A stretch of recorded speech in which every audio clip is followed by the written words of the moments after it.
Vincent Van Gogh, people told him, you can't be a great painter, you only have one ear. You know what he said? I can't hear you.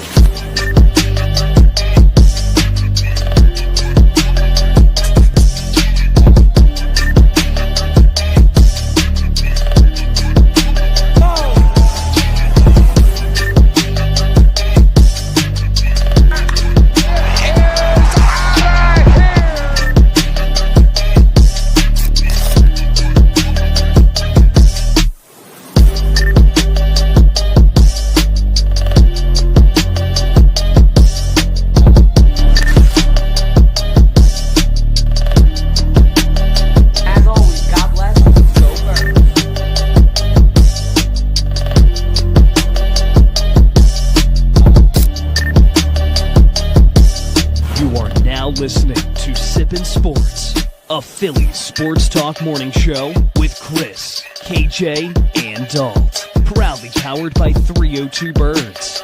Let's take it to the show. Happy Saturday morning, everybody. Welcome, of course, to another episode of the Sippin' Sports podcast with myself, Dalton Holland, KJ McCoy, and Chaos Chris. As always, we are here to break down the latest and the greatest in Philly sports. With that pre-recording disclosure, we are recording right now, Friday, April 11th. If anything crazy happens in Philly sports and we don't see it, and our reactions to the Cardinals game, win or loss, hence we're previewing it in a way.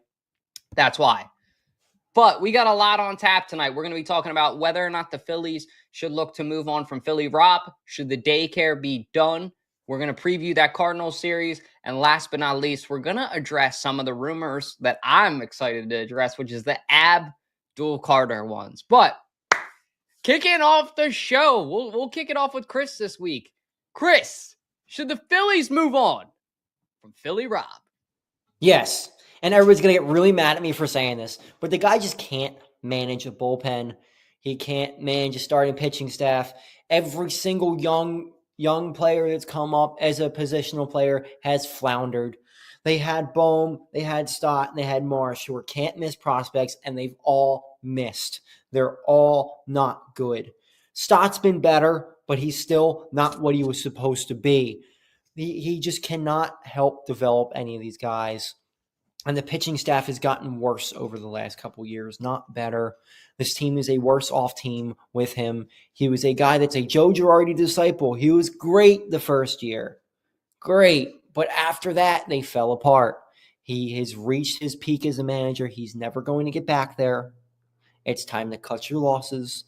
And yes, I get that he wins, but he doesn't win enough. They need the guy who will take them over the top and win a World Series. Like the Philadelphia Eagles just won a Super Bowl. The Phillies need to get that World Series, and Philly Rob ain't it. They need somebody with some fire. Yeah, I agree. I think it is, it's really sad because of how close we've come with Rob Thomson as our manager. But you just see, like, recently, there's just a lot of decisions where you're scratching your head and you're like, why was that even a decision by Rob Thomson? Leaving in Wheeler too long a couple of games ago as well. And then we lost the lead against the Braves. So I think a lot of those examples have already been showing, and it's kind of already some pinpoints, I feel like, that are necessary to kind of feel like, okay, the organization can kind of wake up and realize, like, this could be a problem, especially when it's a postseason if we get there, which we probably will. But yeah, they do need to kind of think this over. I don't think they're actually going to do it because it seems like they're fine with Thomson right now. They trust him what he's doing. But the fans, including me and Chris, we don't trust him what he's doing right now, and we know that this is going to blow up in our face once again. I think we all know it's like being a Cowboys fan, being a Phillies fan right now in a lot of ways. And I hate comparing that analogy, but it's like when Jerry Jones is at the helm, you just kind of know that, like, no matter what, your team's screwed. I feel like as Philly fans, we kind of know that when we went back with this team, hopefully I'm wrong on that. I pray to God. Like, I'm knocking on wood. I really do hope I'm wrong. But if the Phillies end up getting knocked out of the playoffs this year, we're all going to be like, as soon as it's over, I told you so. You know what I mean? Like, I told you to management. We all are craving that because they just haven't done enough. I think Philly Rob sometimes is the victim of that. Like the organization, it's not his fault that the front office doesn't do enough. He just manages what he has. But the thing is, it's the attitude issues. That's where I draw the line. You are the manager of this baseball team. You're the coach in any sport. You got to be able to keep your players level headed. Look at the Eagles. It's the freaking opposite, where the players are level headed and Nick Sirianni is actually the one that they have to calm down. But I know what Chris is saying too. Like, you need someone with more fire. And I feel like the players all act out because they know that they're just going to get slapped on the wrist. There is no fire with Philly Rob. There is no intimidation. Now, you don't need to bring in an asshole into that locker room like Joe Girardi, someone that's just going to demotivate everyone, or helicopter manager, be all over everyone. But at the same time, I like what Chris said too earlier about you need someone with more fire in their belly. And I love Philly Rob a lot, but he's like one of the fucking Muppets that doesn't talk. He just sits there and he points. And I love him to death, but he's got to do more. Like, same thing with you can tell his personality is not that. I mean, the guy has 4 dress shirts we've seen, for God's sake, and all of them are white with a little bit of blue in them. So, I mean, I would move on from Philly Rob next year. I don't see any point in firing a coach mid-season, just to be clear about that too. I think that we all are kind of in the same agreement with that. I mean, I don't think anybody wants to fire him as of now, but I do think looking at next year, if they don't get to where they are, they need to seriously consider it. And it needs to be up for question. I do think if come like July or August and they are not playing well, then they should fire him. Because I don't think wasting another year of Bryce Harper makes any sense. What's the record got to look like for you to fire him, July or June? It's got to be like right around 500, even if they're a little bit over 500. If they're not in like second place or really close to like in first place, and it's like a big disparagement between third and second, and they're not looking like they're a playoff team, then I would fire them right then. But it's going to be really tough because the roster is also not as good as it was last year, which that might be the bigger problem here. I think we might have to be firing Dombrowski first. Yeah. Yes. Well said. It could happen. Yeah. I mean, also, it's just, I mean, there's obviously some thoughts in our head that, like, there could be some leads that might be blown and everything like that. And, like, it's just, like, if that happens, especially in July, I mean, then we're going to be calling for Thompson's head for sure. So, I mean, I think that's one of the main things. So if just what Chris said, I mean, it kind of resonates with a lot of people. I mean, especially like in July, I think like if that is a factor, then yeah, you got to cut ties. But will they actually do it? I mean, I don't know. We don't know until they actually do it. I think that they just got to take it series by series. This is the first series loss, unfortunately, with the Braves. Obviously, the Braves fucking suck, so that kind of hurt. Well, they suck right now, but they don't suck on paper. So we'll see how that goes. But definitely Philly Rob is up for consideration. Something else up for consideration. This one, I want to be clear.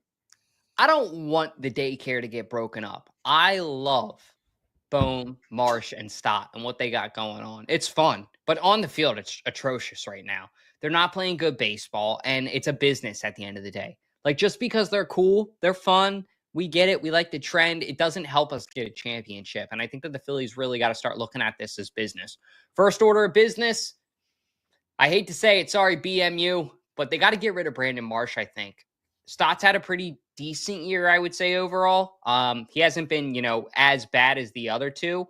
And then Bohm is obviously not where he should be, but with Bohm, I've slept on it and thought about it a little bit, and I'm ready to give Bohm a little bit of time.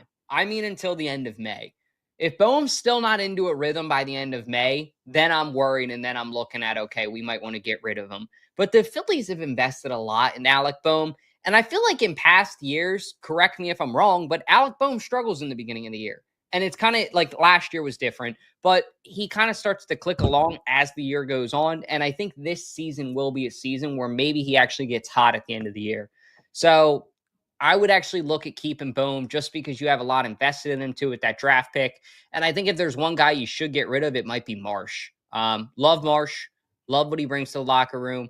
But I just feel like the bats and where they invested in him, trading for him and all that, that's kind of their biggest break even, I think, at least as of now. I mean, I don't know if you guys agree, disagree, if there's someone else you would take out of the daycare, all three, none of the three, by all means. You want to go first, Chris? No, you go first. I got a lot of ranting to do. All right, cool. Yeah, so I've always never been a fan of this whole daycare kind of scenario, kind of situation. I think it's really childish. And I mean, they kind of have went away from the whole thing of like dumping water on each other, which is great because they need to kind of stay to the business. I mean, they kind of got to like grow up a little bit more. And I kind of find it annoying that like there's like accounts like the daycare and everything like that, and they treat them like they're babies and whatever. It's like they're grown men. They have beards. They have facial hair. Like, come on. Like, stop thinking that they're like 5-year-olds and whatever. Like they have binkies and whatever. But the way that Alec Boehm is, I mean, like how he's always whining and complaining. Yeah, I mean, he's probably the only one out of maybe these three that kind of do deserve to be in a daycare, to be honest. Like a legit daycare, because he just like I've tried to give him so many chances, and I just keep on hearing that he's like whining and complaining and whatever. And I know that he's obviously swinging at some decent pitches, but he's just not getting a lick at all from any of them. And it's just, and he's getting frustrated. I get that for sure. But it's just the whole narrative of this like daycare thing is just really annoying. Because I just feel like people just like have this fascination with all these three guys that are really just average baseball players. And they're supposed to be great players for us. I mean, except Brandon Marsh. I think Brandon Marsh is very overrated. I think it's really annoying, the whole hype around him, because he looks like a freaking lumberjack and he looks like a caveman. So it's just like, it's annoying, like how people don't realize that this guy just will swing at anything. And it's just kind of frustrating. The only thing he can really do is like play the outfield just a tad. That's about it, though. But I mean, yeah, I hate the whole narrative. I've always not liked it. I thought it was always childish because other squads like the Yankees, the Red Sox, I mean, they don't have anything like this, like the daycare thing. It's just stupid. I hate it. Yeah, so I think that Marsh clearly needs to go. They already have two guys in the minors in AAA right now that are ready to play in the majors. With that being Justin Crawford and Gabriel Rincones Jr., they are ready. They can play right now, take over Marsh's spot, no problem. And they're a better player than Marsh. Marsh hasn't shown anything that he's like a consistent major league player. He's never been able to hit left-handed pitching. He sucks. Bohm, I'm almost at the point where it's like, okay, get rid of him. But I would do a he's still got an option left, so I would send him down. Let him beat up on some single A, double A pitching. See if he can get his confidence back. Because I think this is all 100% mental with Alec Boehm. He is one of the best hitters in baseball when he can, when he's in it mentally and healthy. Towards the end of the year, he got hurt, fell off a cliff, wasn't the same player, and I think the whole trade rumors really messed him up mentally. And if he comes back up after you send him down and he's the same player, then you gotta get rid of him. There's no ands, ifs, or buts about it. He's just not that good of a player. But I think right now you have people who can take over for Marsh, and you're fine. Edmundo Sosa, I think, is a good player, but I don't know if he's still an everyday player. I think he struggles a lot too, just like Boehm, and he will get exposed when he plays big time innings, because it's usually what happens with him when he plays a lot. And then Stott's fine. Stott still isn't the guy that I thought he was going to be. But right now he's playing pretty well. I don't know what I know at one point his average was up to like 300 last night. I think it dipped a little bit. But I think he's fine. But I think the biggest concern right now with me is Rob just keeps throwing the same guys out there. Is not resting them. Like Cody Clemens hasn't even played a game yet. You think, okay, let's give Bowman Marsh a couple days off to think about this. Maybe they can figure something out. But they're just going up there, grasping at straws every single play, every single time they're at bat. And it's just not conducive for anything. Yeah. No, I think it'll be really interesting to see if they do bring some guys up from the minors. I mean, it would really show that they do care about this squad. But I don't know. I mean, I would love to see Crawford get bumped up. I mean, that would be awesome. I think the kid's great, and I think that he's going to be a future talent. So I think that would be great to see that kid get bumped up to the regular roster. They got to bring somebody else in this locker room because the daycare isn't it anymore. It's not working. It's not what it used to be. And like they found ways, especially like Marsh last year had a little bit of a stretch there too, where it's like, wow, he can do this, but nobody's doing it right now. I find Chris's point interesting too about maybe sending Bohm down for confidence because I do agree. I do think it is a mental thing with Alec. Like he's that dude when he wants to be. I definitely agree with that. My question for Chris is, when is your time frame when you would send him down to the minors? Are you like end of May or are you like, let's do it now? Right now. Yeah, Right like now. before it's too late. Yeah, because I think right now he's rock bottom. Like he can't really get any worse than this. Yeah. If he goes down to single A and can beat up on some pitching and get his confidence back, because I really think it's a confidence thing. And unfortunately, like you all cry about him being a baby and stuff like that. Look at Bryce Harper. He acts the same exact way as Alec Bohm. The difference is Bryce Harper is a world-class player and consistently shows up. So he doesn't get as much flack for it. But where do you think Alec learned it from? He's just like Bryce with that shit. That's a fair point. Wasn't Bryce like complaining about that recently though? But Bryce does the same shit every night. Yeah. He does it. Yeah. They're just passionate baseball players. I mean, I'm fine with a little bit of passionateness. And if he really could play well, no one would care. They'd love him. If, him pimping home runs, deep left field, that's the other side of the passionate thing with him. You just see the negative so much because he hasn't been playing well. Yeah, they just really need to figure out what they're going to do with these young guys because it's frustrating for Phillies fans, that limited potential. It feels like all of them. It's one thing when one out of the three are underperforming, but even as Chris said, like Marsh and Bohm are majorly underperforming right now, and then Stott's just underperforming. So that's why the daycare, they got to break it up. They got to do something different. Because losing to the Braves is not a step in the right direction. Yep. But moving along now to our next topic, which is actually this series, which is about to kick off here in exactly an hour. I believe first pitch is at 8:05 or later tonight at 8 o'clock. We'll see the Phillies go against the Cardinals. And then today, as you guys are watching live, 2:15 first pitch. Hopefully the Phillies are 1-0. I will leave it at this. I have a video I would really like to use that if the Phillies do good in this series. That's all I'm going to say. But I hope that the Phillies win. I really do. I think that they're a way better team than St. Louis. And I'm interested to see, how does this Phillies team bounce back after a disappointing series against Atlanta? This is the first time we have lost a series all year. And it's a really disappointing series because I believe going into it, Atlanta was defeated.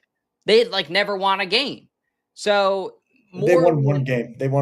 Oh, they won one? Okay. Yeah, so I think No, it was one game, and then it was one. Yeah, one. Okay.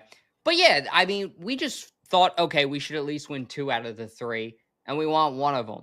So I really want to see this Phillies team sweep, or I want to see them win 2 out of 3. If they can do that, I'll be really happy. Going on the road, too, and proving that they can do that after a loss on the road, I'd be proud of them.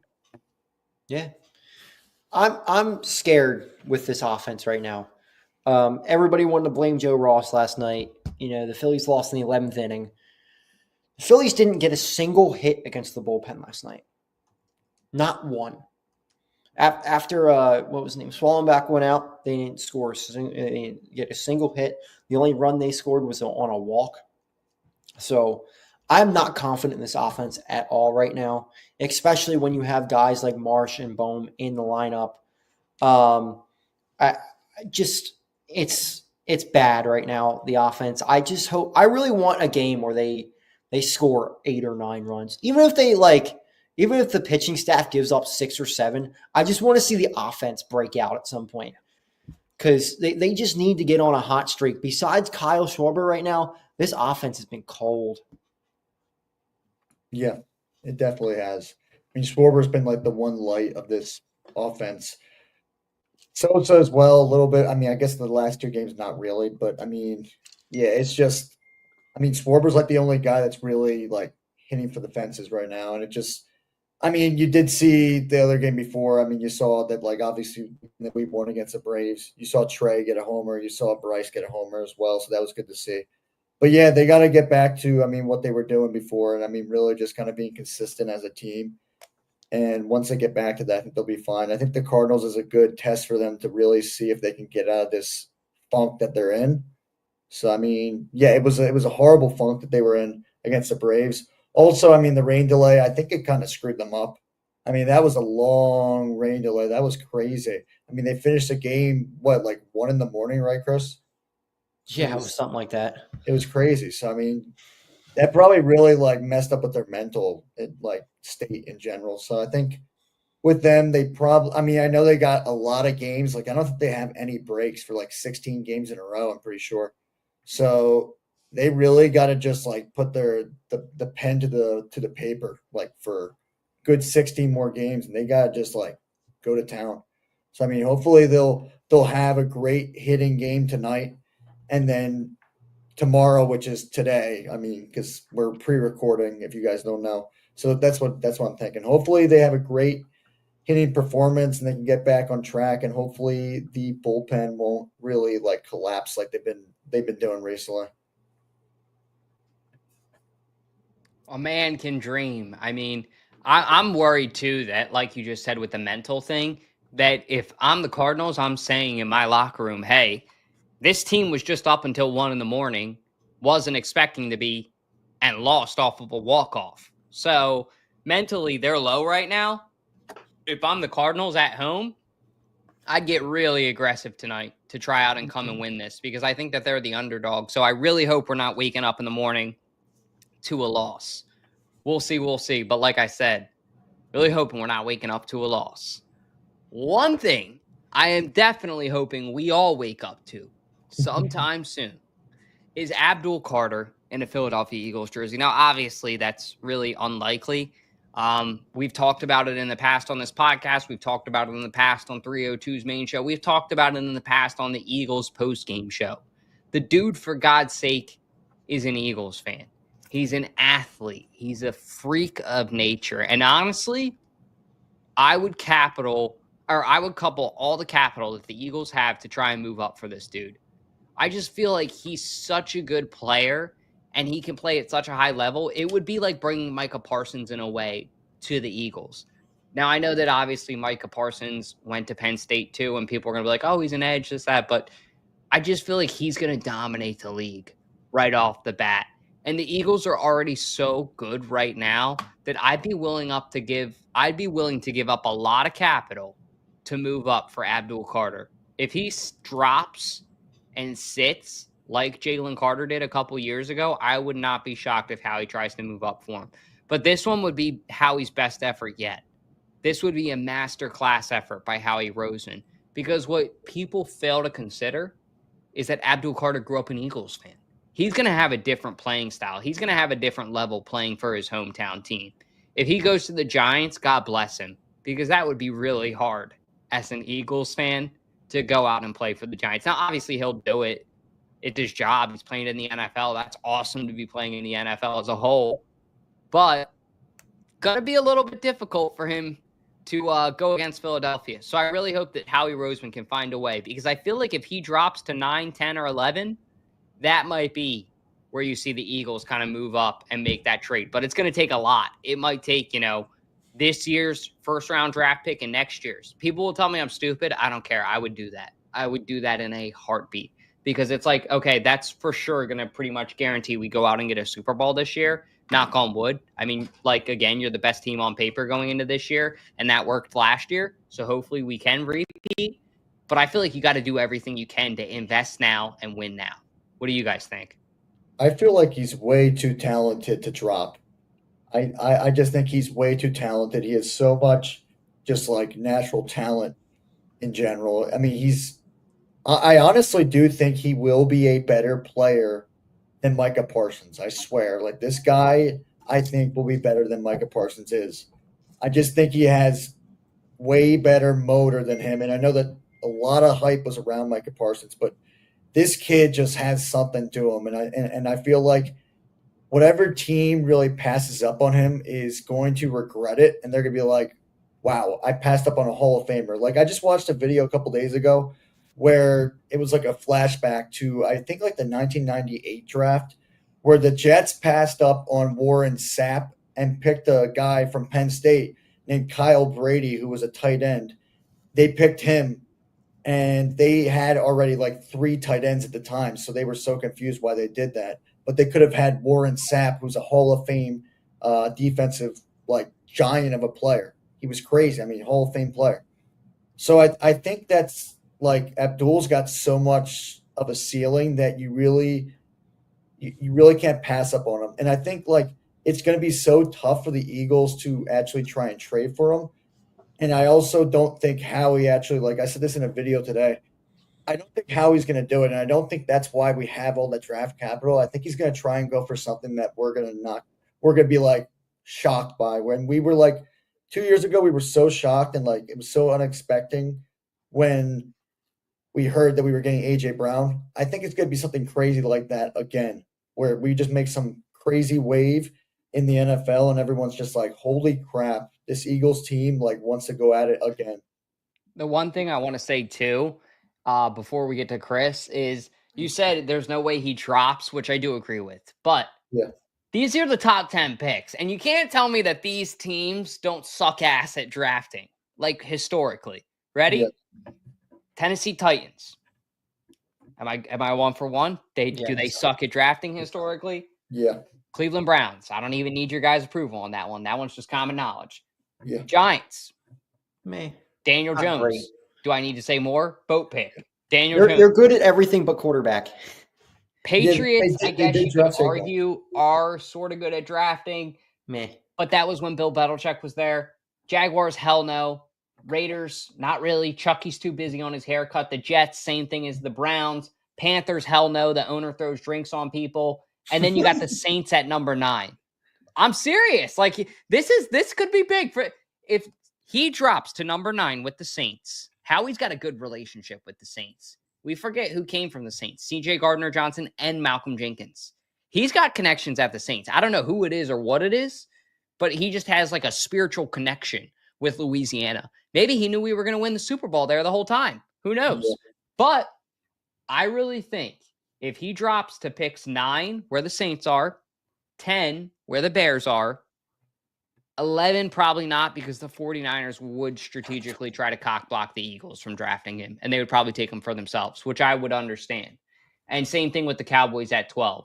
But if he drops to picks 8, 9, or 10, Panthers, Saints, or Bears, if I'm Howie Roseman, I am dialing the phone, offering whatever it takes, saying, hey, you can throw 10 drinks on me if you want. Like, whatever the fuck it takes, dude. Because seriously, if you bring this guy in here right now, you're winning a championship. I'll tell you guys one thing, and you guys are you're gonna laugh at me. I really, really like Jalix Hunt and Nolan Smith.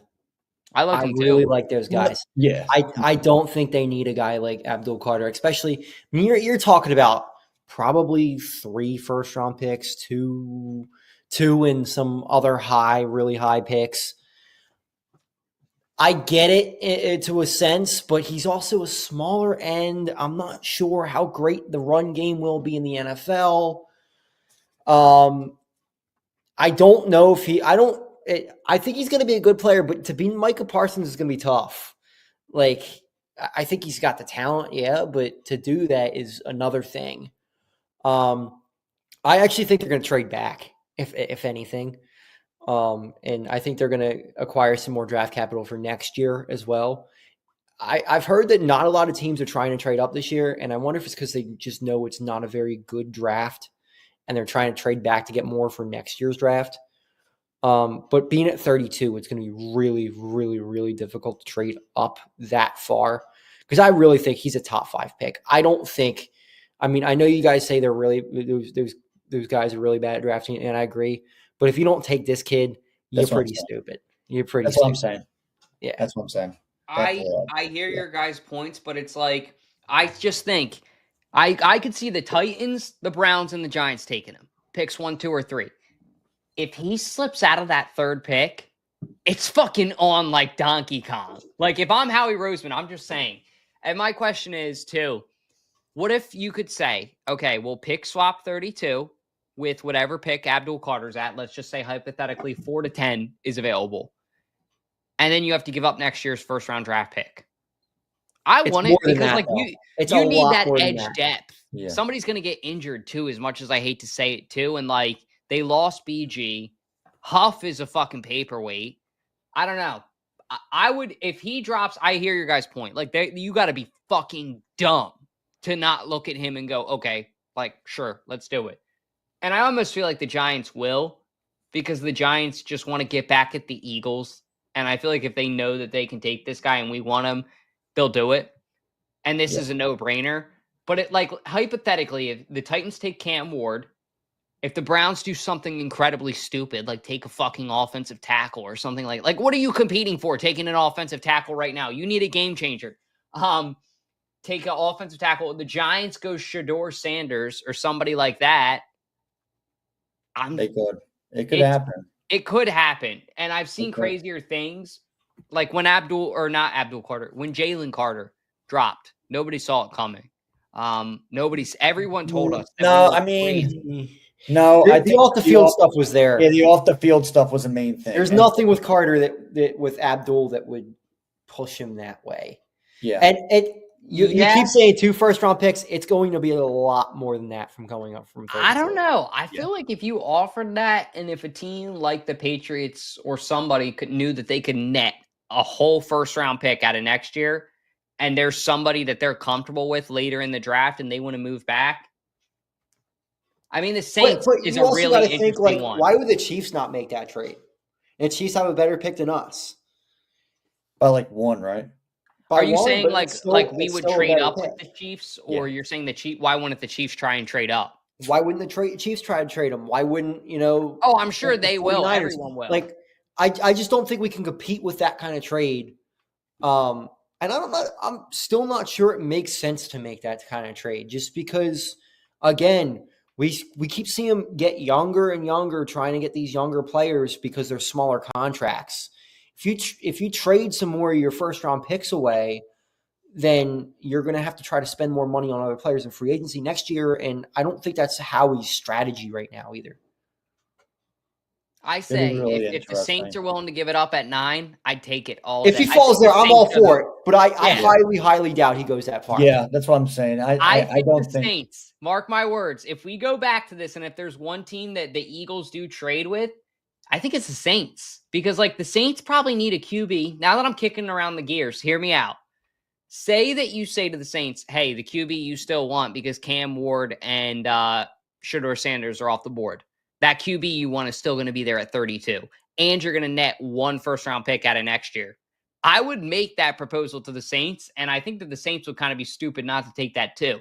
The only reason I could see teams hesitant to do it is because they know that the Eagles are win now. And if they let Abdelkader on this team, they're like, it's harder for an NFC team, so I get it with the Saints, Bears, and Panthers.